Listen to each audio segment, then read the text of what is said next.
नमस्कार, मैं हूं नंदकिशोर जोशी। आज आपके सामने पुनः उपस्थित हुआ हूं। वास्तुशास्त्र पर मैंने जो एक नई किताब लिखी है इसी लॉकडाउन शटडाउन के दरमियान, उसके ऊपर चंद बातें बोलने के लिए मैं आपके सामने आज उपस्थित हुआ हूं। ये मेरी किताब का नाम है विद्यासागर वास्तुशास्त्र पार्ट 2। अब मैं आरंभ कर रहा हूं। मुख्य द्वार निर्माण में सावधानी। घर निर्माण करते समय देखना चाहिए कि घर के मुख्य द्वार से अन्य द्वार थोड़े छोटे हों ऊंचाई में। मुख्य द्वार, ठाकुर घर का द्वार 4 भागों में बंटा होना चाहिए। अति उच्च द्वार धन नाशक होता है, अतः अति उच्च द्वार नहीं करना चाहिए। केवल थोड़ा सा ऊंचा करने से ठीक है। यदि घर का मुख्य द्वार त्रिकोणाकार होगा तो घर में सदा सर्वदा अशांति लगी रहेगी, महिलाओं को रोगग्रस्त करेगी। सूर्य के आकार का मुख्य द्वार धन नाशक होता है, चरित्र नाशक, कर्म नाशक होता है। धनुष के आकार का मुख्य द्वार घर में सदा बैर भाव कराता है। अर्थवृत्ताकार धननाशक संतानों की समस्या खड़ी कर सकता है। घर को अगर 2 मंजिला करना है तो कभी भी नीचे और ऊपर के दरवाजे एक सिद्ध में नहीं रखेंगे।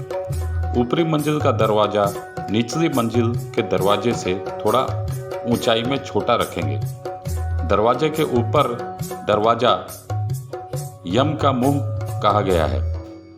घर के अंदर एक सरल रेखा में 2-3 दरवाजे अशुभ हैं, अर्थात उत्तरमुखी द्वार, दक्षिणमुखी द्वार एक सरल रेखा में रहने से एवं उत्तर के द्वार पर खड़े होकर दक्षिण के दृश्य को अगर देखें तो घर के मालिक की मौत असमय होगी। इसको व्याधि दोष बोला जाता है। घर के बीचों बीच कभी द्वार नहीं रखेंगे, इससे भाइयों में विवाद होता है। इसलिए घर के मुख्य द्वार निर्माण के लिए इसको 9 भागों में बांटे। दूसरा, तीसरा, छठा, 7वां आदि स्थान में द्वार निर्माण कर सकते हैं। मुख्य द्वार के सामने अगर किसी का द्वार है एवं सड़क पर खड़े होकर घर के अंदर का दृश्य दिखता है तो धन हानि, सम्मान हानि, सामाजिक प्रतिष्ठा हानि, कलह, वातावरण, कर्म संस्थान में समस्याएं देखी जाएंगी। नेक्स्ट चैप्टर, उत्संग द्वार।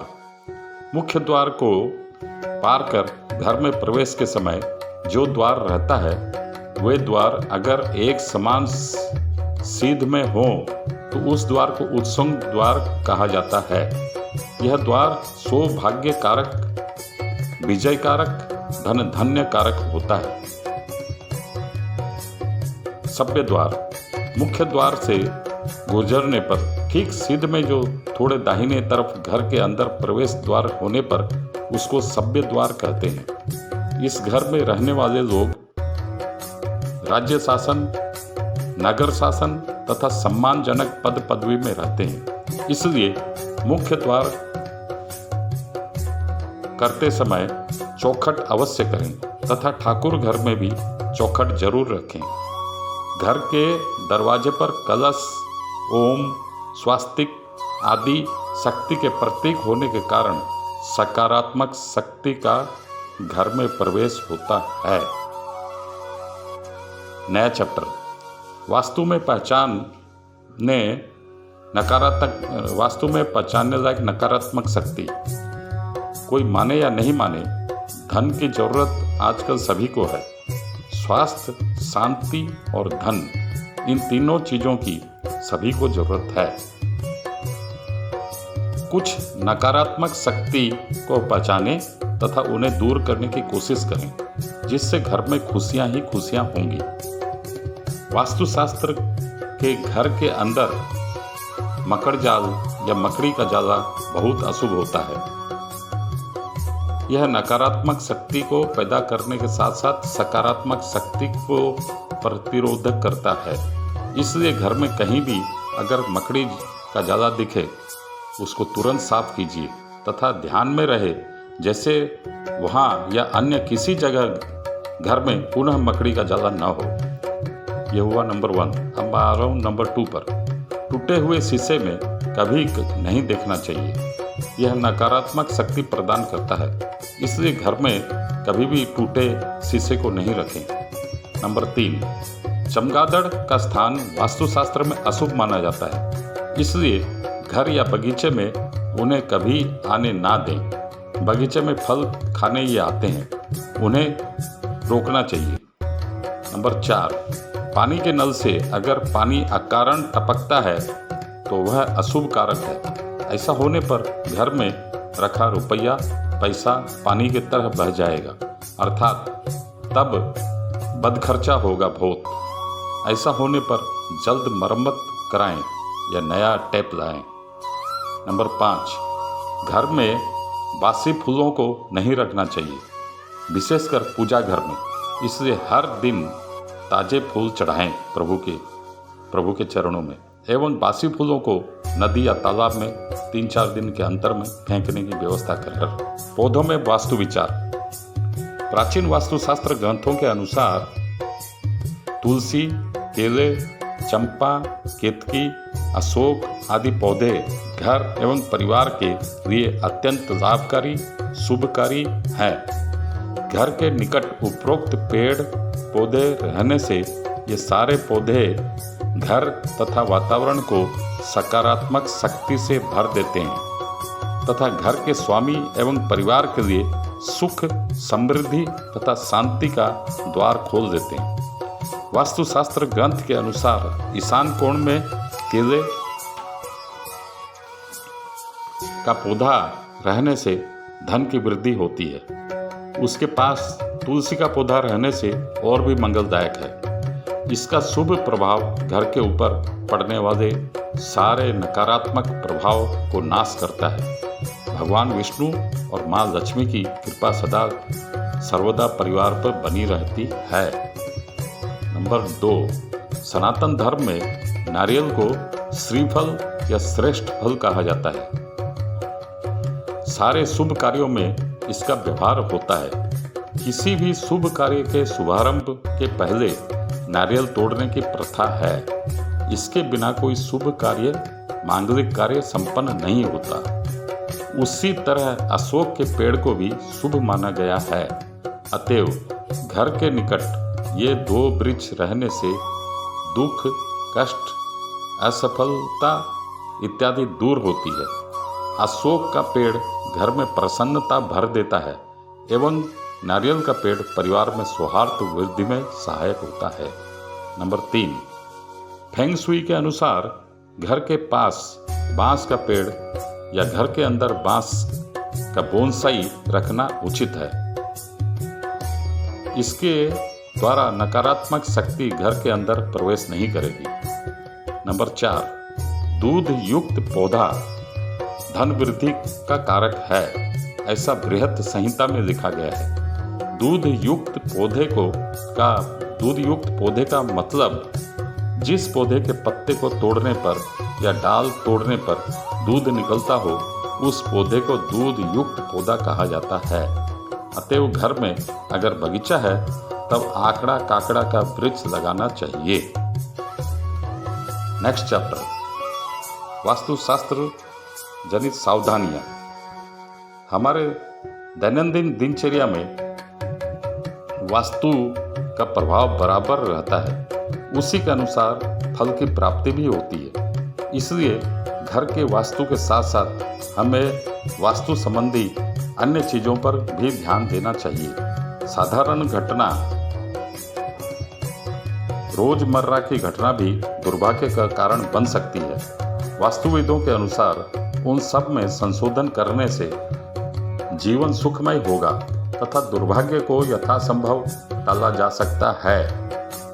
आइए नजर डालें मूल्यवान सौदा पर। रुपया, पैसा, अलंकार इत्यादि अलमीरा पर कोई चीज न रखें। इसको सर्वदा खाली रखें एवं बीच बीच में इसके ऊपर जमने वाली धूल मिट्टी को साफ करते रहें। नंबर 2, इस अलमीरा जमीन जायदाद संबंधी कोई कागजात में न रखें इस अलमीरा में। नंबर 3, स्टोर रूम या बाथरूम के संलग्न पूजा घर न करें। नंबर 4, घर आंगन में तुलसी पौधा लगाएं। सुबह संध्या यहाँ दीपक जलाएं। नंबर 5, घर में अचल या खराब हुई घड़ी न रखें। नंबर 6, नए घर को बनाने के पहले यह सुनिश्चित कर लें कि अगल बगल में कोई इमली या बरगद का पेड़ तो नहीं है, अगर है तो उसे काट दें। नंबर 7, खाट या बेड के नीचे जूते, चप्पल या कोई भी वस्तु न रखें। इस स्थान को हमेशा साफ रखें। नंबर 8, पूजा घर के ऊपर वाली छत को खाली रहने दें। नंबर 9, पूजा घर में मृतक की फोटो न रखें। नंबर 10, रात में रसोई में जूठे बर्तन न रखें। नेक्स्ट चैप्टर, तपती गर्मी में घर रहेगा कूल कूल। इंडोर प्लांट को आप ड्राइंग रूम में रख सकते हैं। यह रिफ्रेशिंग पौधा केवल आपके घर को ठंडा रखेगा, केवल आपके ऐसा बात नहीं है कि केवल आपके घर को ठंडा रखेगा, वरन घर के पर्यावरण को भी विशुद्धता देने में मदद करेगा। नंबर 2, इसी गर्मी के सीजन में आप स्नेक प्लांट को भी घर में रख सकते हैं। यह पौधा वायुमंडल से नाइट्रोजन ऑक्साइड, ट्राइक्लोरोएथिलीन जैसी विषाक्त गैस को सोचकर ऑक्सीजन का त्याग करता है। इसके अलावा घर के तापमान को कम करने में मददगार साबित होता है। नंबर 3, फॉर्न प्लांट भी घर के तापमान को कम करने में सहायता करता है। यह पौधा घर के अंदर पर्यावरण को आर्द्रता प्रदान करता है। नंबर 4, गर्मी के दिनों में इंडोर प्लांट के रूप में वे भी बेबी रबर प्लांट भी रख सकते हैं। यह पौधा पर्यावरण को विशुद्ध रखने के साथ साथ तापमान को नियंत्रित भी करता है। नंबर 5, एरेका पाम ट्री भी प्राकृतिक उपाय से घर के अंदर आर्द्रता कायम रखता है। फलस्वरूप घर हमेशा फ्रेश एवं आरामदायक लगता है। सूर्य किरणें जरूरी। सूर्य पूरे विश्व में सकेल शक्ति के आधार है। सृष्टि के लिए सूर्य किरणें बहुत जरूरी है। इसके साथ वास्तुशास्त्र के सिद्धांतों के हिसाब से सूर्य किरणें घर में प्रवेश करनी जरूरी होती है। घर के अधिकांश हिस्सों में सूर्य किरणें गिरने से कई दोष अपने आप नष्ट हो जाते हैं। अंधेरे घर में जहां सूर्य किरणें नहीं पहुंचती हैं, वहां कीट पतंग, नमी ज़्यादा रहती है। ऐसे घर में निवास करने वालों के स्वास्थ्य पर विपरीत असर पड़ता है। सूर्यालोक घर में आने पर घर में रहने वाले लोग खुद को शक्तिमान समझेंगे। ज्योतिष शास्त्र में सूर्य को आत्मा कारक ग्रह कहा गया है। सूर्यालोक पड़ने वाले घरों में रहने वालों का आत्मविश्वास बढ़ जाता है। रसोई घर तथा स्नानागार में भी सूर्य की किरणें पड़नी जरूरी है। नहीं पड़ रही है तो व्यवस्था करनी चाहिए।